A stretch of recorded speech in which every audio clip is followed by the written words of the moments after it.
somebody walks into Texas or Arizona unvaccinated, they're allowed to stay.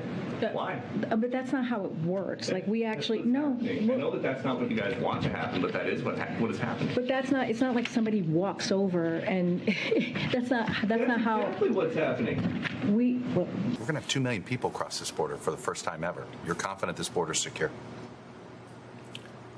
We have a secure border in that is a priority for any nation, including ours and our administration.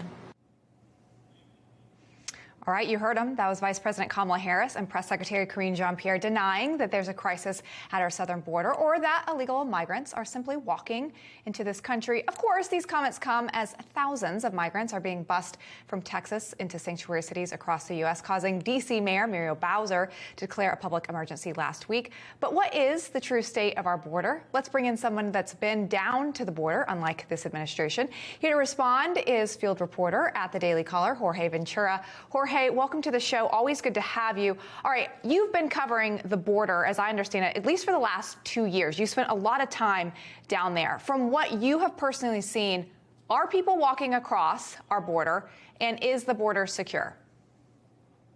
Well, the border is definitely not secure, and people are walking across. I mean, you could just look at the numbers. We already have over 2 million crossings this fiscal year. We actually broke the record last year, and we still have all the way to October to go for this fiscal year. The real scary number right now is also the gotaways. So the gotaways are the individuals who come into the country who have not been detected or apprehended, and that's already over 500,000. So it's a national security issue, and as well, this is contributing also to the fentanyl crisis we're seeing in our country. Right now, the border has been a complete disaster. We've actually already had over 600 migrants who have died crossing over. It's a complete disaster, and those communities by the border in Arizona and South Texas are definitely feeling the heat of that crisis.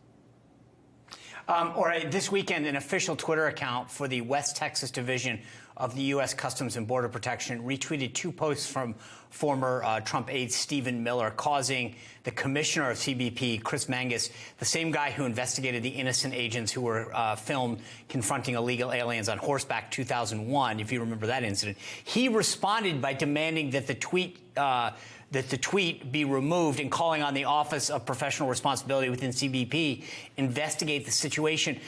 Let me ask this, from the people that you talk to, how did this incident go over? Because I know the agents know, they see it every day, that there's a problem. They probably didn't think it was a problem. I get why the leadership, the political leadership, thought it was a problem. You know, we're still waiting for a little bit more information to come out on that. What I could say right now, though, Sean, is I think that situation, that moment actually shows just how low morale is and how angry they are actually at this administration. You know, when I'm at the border, into Border Patrol all the time, one of the things that have always stood out to me when I spoke to one of the agents, he says, I basically feel like an Uber driver now. He says, I don't longer do border enforcement. We're doing border enrollment where migrants cross over illegally. There's no fear of seeing a Border Patrol agent. They know that they're going to be processed. And then after that, they could be put on a plane or bus to a city of their location. So I think that really speaks out to how low the morale is and how angry they are at this current administration for not solving the issue at all. And what really actually hurt the morale was the Biden administration continuing to attack Border Patrol on the Del Rio kind of fake whipping the migrant story, which till today we have no evidence of anyone getting whipped. But the Biden administration continued to attack the Border Patrol. And from the agents that I speak to, they just feel that they can't really even do their job anymore. Yeah, it's unfortunate. You mentioned the deaths that we've seen. Before we let go, I do want to bring up this because today the Texas fire chief compared the border to a war zone, saying that he's never seen so many drownings in any prior years. Only they have 12 in Eagle Pass. This year in total, there's been 740 deaths at the border, so many of these being drownings. When you talk to these migrants, are they weighing in the risk to come here? Only have about 30 seconds left for you.